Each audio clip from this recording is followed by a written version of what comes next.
everybody, Jamie Troll here, your favorite CPA, financial literacy coach, and profit strategist. And today I wanted to do a new video about what you can use your EIDL loan for. I know that's a little bit redundant because it's economic injury disaster loan. I get it, I know, but I cannot stop saying EIDL loan because I always am trying to make sure that I'm differentiating it from the advance, okay? And now the targeted advance. We have so many different terms these days. So I wanted to do an update to my original video. And that original video I recorded over a year ago. And really at that time, there was very little known about what in the world you could use this money for. So the video I'm talking about actually is my video with the most amount of views. I have 171,000 views on this video. Look at adorable, year ago me who didn't have any idea what was coming down the pike with all of this. And I must say, my setup has gotten a little bit better as well. Better camera, better everything, all the things. But a lot of you guys watched this video. And so I wanted to do this update to say, okay, now a year later, what do we know? And what do we need to watch out for? Because at that time, I think that we were all in a place of trying to figure out, reading through the contract terms, there wasn't really any guidance that existed out there about what you could and couldn't do with the money. And every time you would call the SBA, you might get a different story about what you could and couldn't do with it. So I wanted to just give a couple of quick tips. Pretty much everything I say in the video stands, right? It is all, legalese that is in there, but you want to make sure that you're reading it. The main points that you want to be aware of are the fact that you cannot use the EIDL money in order to invest into your business to grow your business, right? That is really, really important. This is not money that is to be used for that purpose. This is for operating purposes, general day-to-day operating purposes only, okay? Now, before we get into anything further than that though, I wanna, of course, disclaimer, I am not a lawyer still, just a lowly CPA trying to interpret this for you guys. But I think the most important thing that I want to tell you is make sure if you're not yet, make sure that you are tracking all the things that you are spending your EIDL money on. Now, we know cash is fungible, right? Meaning it's interchangeable. You can't necessarily track an orange dollar, right? It's not like you know exactly where that specific dollar went. Even in the case that you opened a separate bank account to put your EIDL funds in, which is a good idea just to protect yourself from dipping in there all the time. Even if you do that, it's still not necessarily clear. Cash is still fungible in your business. So you just want to make sure that you are tracking that well. So I created a tracker for you guys. If you don't have it, I need you to go get it. It's a tracker and it's also an amazing interest calculator. And I'm going to show you here in a minute some of the fun things that it does. But if you don't have it yet, go to jamietrell.com/EIDL tracker. And you can grab one for a super, super low price. The only reason I charge anything at all these days is just to support me being able to come back and do more videos like this. So I charge really, really nominal amounts for my spreadsheets. And I so appreciate when you guys purchase them. And I love hearing how they are helping you as well. But make sure to go grab that if you don't have it. It includes a section where you can include all of the money that you are spending, what you spent it on, and then if the IRS or the SBA or anybody ever comes knocking, you have that. Now, I don't want to scare anybody. That's not what I do. But you want to have it documented because I do think that coming down from kind of the COVID hangover that we're all having, right? Hashtag COVID hangover, is the fact that they are starting to investigate a lot of things. So they are investigating PPP loans that were taken fraudulently or not in good faith. They are investigating EIDL loans that are not being spent appropriately, right? So that is really, really key to have everything documented in case you are ever asked that you have it to say, here's how I used it, and that you can show I used it on operating costs, okay? The other watch out I have is this. I've been getting a couple of questions about, well, can I use the EIDL for X or can I use the EIDL for Y? What I recommend is that people use the EIDL money as far as what they are documenting their official usage for as the things that we know you can get you can use that money for, right? That are well within your operating costs. That can be inventory, that can be software costs, that can be normal payroll that you have, right? Non-expansion related type costs that are day-to-day operations in your business. I probably wouldn't pay down debt with it, at least not from an official standpoint. Now, if that allows you, if that frees up additional money that you can pay down debt and things like that, then that's a different story, right? Generally. But I would not have that kind of be the official usage of what you're doing with that money, okay? Similarly, I think the conversation around expansion is really interesting. Because a lot of people looked at this loan and said, well, I have to pay this loan back, so can't I just use it for whatever I want? And I want to open a new location, or I want to do XYZ, I want to buy some machinery.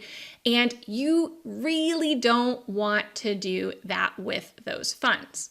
The big question though, right, has been, well, what if I use other funds to do it? And I think that I would caution people to know that, you know, the government they're not dumb, right? So, you know, think about the substantive reform of this, because we can't track dollars. So let's say, you know, you decide you got the EIDL loan, and you know, now we're sitting at this point in 2021, you decide I'm going to open up another location, but you've still got this loan outstanding. Here's the thing that gets a little bit tricky with it, right?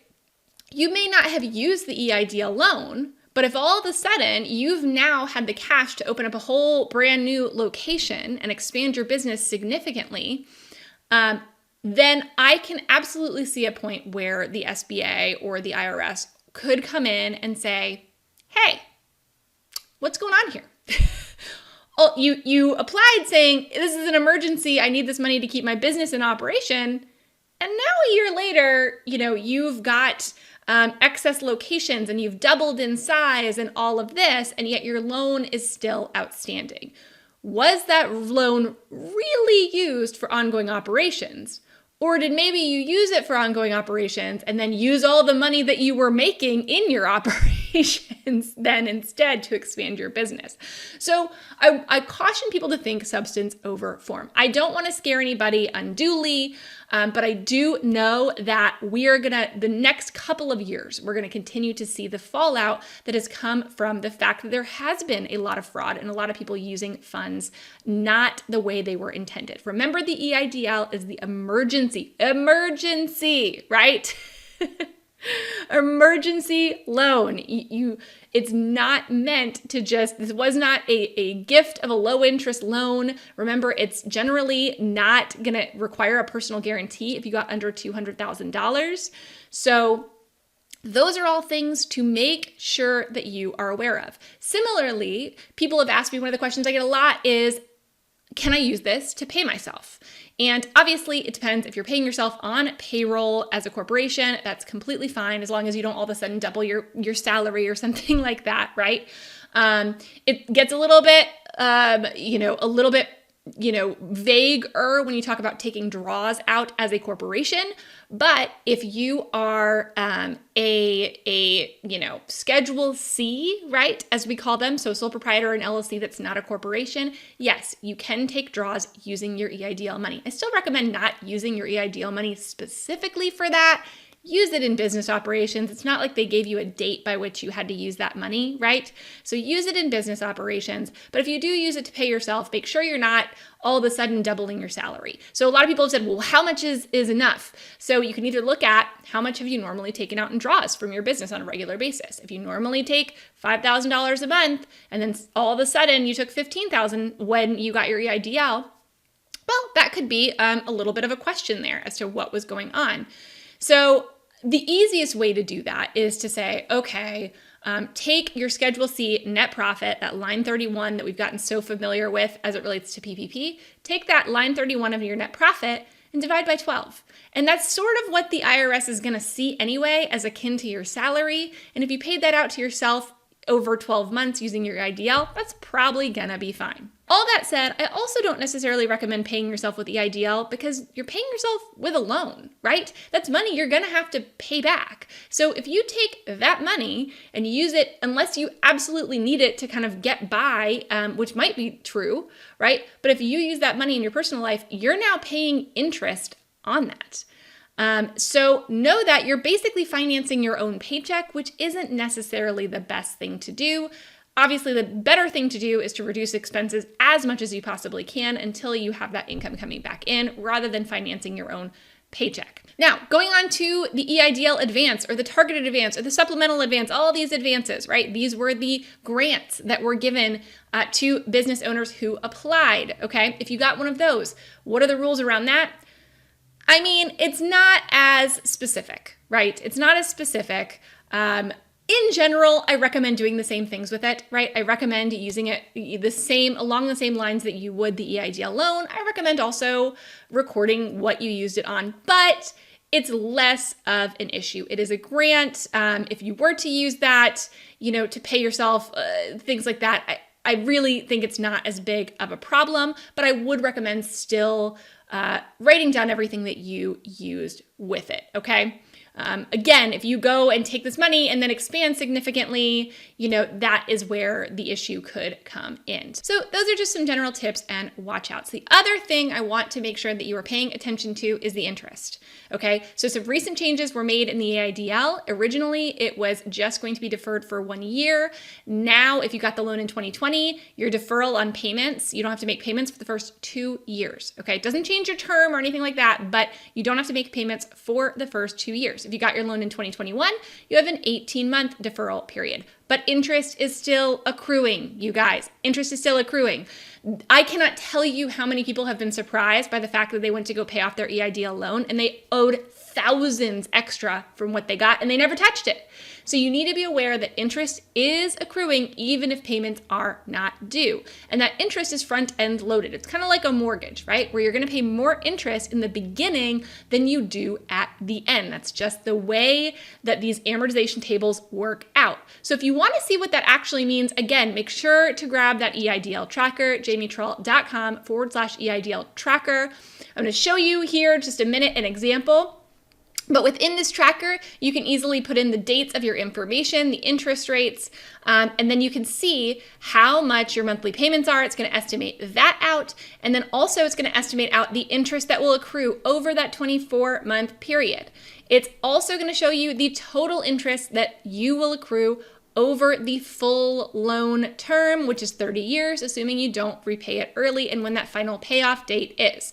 Okay, that's all information that it will give you. But the great thing about this interest calculator, however, is that you can change some things and see what it does. So if you decided, hey, I'm going to pay an extra $100 a month on this once my payments become due, well, now my payment's going to be $617, but I'm going to be able to pay it off in 23 years, and I'm going to save $18,000 in interest. So this is something to really play around with and see what you want to do.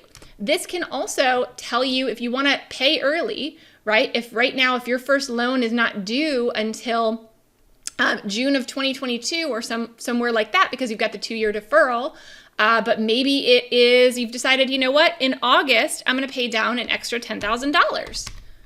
Okay, it's going to then show you how much you save with that extra draw. Okay, so it's going to give you that calculation and tell you what your savings is by paying early. Okay, it's also going to help you determine if you want to get a second draw. So not only can you calculate how this is going to impact you if you get if you pay down early, if you're thinking about getting a second draw that is available, they have come to some people about second draws. Now remember, if your total amount, that means the first amount you got plus the second amount you got is over $25,000. It's going to require collateral, so business collateral at least. So that's something to be aware of. If increasing your loan amount will put you there, or if the total of the two together is above $200,000, alarm bells there, because that is going to require personal guarantees. That means you and your personal things that you own